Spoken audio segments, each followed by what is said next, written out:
نحمدہ و نصلی علی رسول الکریم اما بعد۔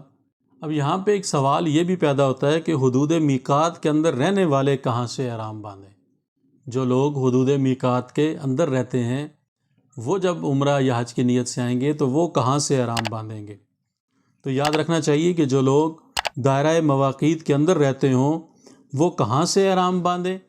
اس میں یہ تفصیل ہے کہ دائرہ مواقیت اور دائرہ حرم کے درمیان جو علاقہ ہے اس کو ہل کہا جاتا ہے، اور یہاں کے رہنے والوں کو اہل ہل یا ہلی کہتے ہیں۔ ان لوگوں کا حکم یہ ہے کہ جب وہ حج یا عمرہ کے ارادہ سے مکہ مکرمہ جانا چاہیں تو اپنی رہائش گاہ سے یا حدود حرم سے پہلے احرام باندھ لیں۔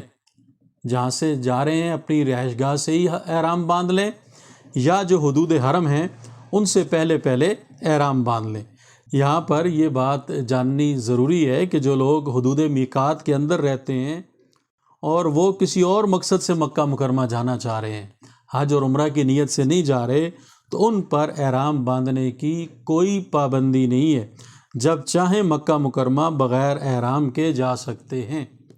اور جو لوگ دوسرے دائرے یعنی حدود حرم کے اندر مثلا مکہ مکرمہ میں رہتے ہوں تو ان کا حکم یہ ہے کہ ان کو عام حالات میں تو احرام کی ضرورت ہی نہیں، البتہ جب حج یا عمرہ کرنا چاہیں تو احرام فرض ہوگا۔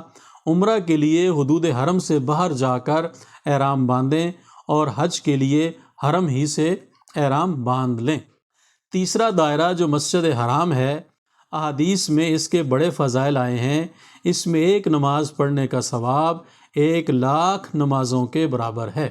اس مسجد کے اور بھی مخصوص احکام ہیں مگر ان کا خصوصی تعلق احرام سے نہیں، اس لیے ہم یہاں پہ اس کی تفصیلات میں نہیں جا رہے اور اس کی تفصیلات کو بیان نہیں کر رہے۔ تو یہ یاد رکھنا چاہیے کہ حدود میقات کے اندر جو لوگ رہتے ہیں جب انہوں نے حج اور عمرے کی نیت سے جانا ہے تو کہاں سے احرام باندھنا ہے اور ان کے لیے کیا احکامات ہیں، اور جو لوگ حج اور عمرہ کی نیت سے نہیں جا رہے تو ان کے لیے جو احرام کے احکامات ہیں وہ کیا ہیں۔ تو یہ چیزیں بھی جاننے کی چیزیں ہیں جو حدود میقات کے اندر رہنے والوں کے لیے کام آتی ہیں۔ تو یہ باتیں جاننی بہت ضروری ہیں، ان باتوں کو بھی ضرور جاننا چاہیے اور سمجھنا چاہیے۔